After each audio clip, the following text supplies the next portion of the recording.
Old and curious, and a little excited, all of which I tried to hide as we entered the patio door. Okay, Voyagers. Do you know the feeling of being in someone's house whom you have obsessed How long on? have you been spying? The opportunity for revealed secrets and unusual discoveries? You are definitely... She asked if I wanted something to drink while I filled my mindscape with the details I could pick. The house was beautifully decorated and had that look that no one lived in it. No magazines half opened, newspapers strewn about, crumpled blankets or pillows on couches. In my task force report, he had the highest There were some popularity African rating of sculptures any on glass professor. shelves, colorful rugs on wood floors. Tutorial teachings until he gets an immediate appeal. Well, I'm The sorry, books were Cal, I hope mostly I don't about embarrass you, psychology but I and think I'm gonna have design. to twist the dean's I arm on asked what this she one did, and personally she until said he gets interior that appeal. decorator. I It seemed approve. fitting. She brought out lemonade with gin, served in a sleek frosted glass pitcher. The master of the house's favorite drink, she declared, before clinking glasses. I never felt so mature or excited. I couldn't believe I had gone this far and had no idea what would happen next. The drink was delicious to me, and the alcohol served to bolden my investigations. Her name was coincidentally also the company he worked for. They had been together for 10 years. The blonde girl was his daughter and her friend from college. You can imagine my glee. She was getting friendlier. She had curled up on the white couch and taken her shoes off. I got the impression she drank in the afternoon often.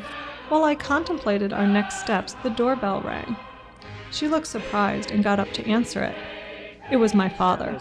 She brought him right through to me and offered him a drink. He stammered, much like you, about going home for dinner and said, "Is that alcohol?" as he looked at the pitcher and glasses dripping with condensation.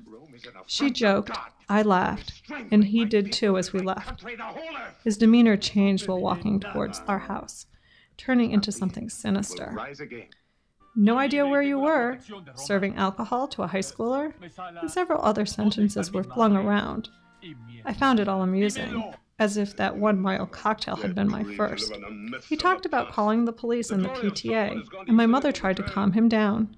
The master of the house came home, and my father marched over there for a shouting match. When he stormed back, he grounded me, which I already knew was coming. As I sat in my room doing homework, I could hear distant shouting from next door through my window. Officials rolled Susan Smith's burgundy Mazda protege down a boat ramp into John D. Long Lake. I did see her more than 3 times after that, always coming and going from their car with the master of the house. They moved away within 8 months, and the house was empty for a long were time. inside her protege and drowned when the car went under. What do you think?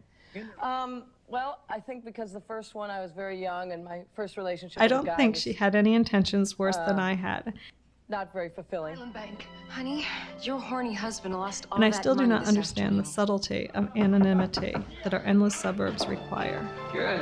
You say my generation doesn't know how to end anything, and reference tired sequels and reality shows as proof. Where are we ending up?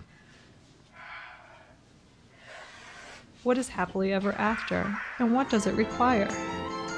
Why do I relate this story to you? To provoke, apologize, or entice? Have either of us taken actions that are incorrect or cruel? I feel I am doing nothing but reaching out to a person whom I think highly of, and they are reaching back. What do you feel? Will you tell me? Sincerely?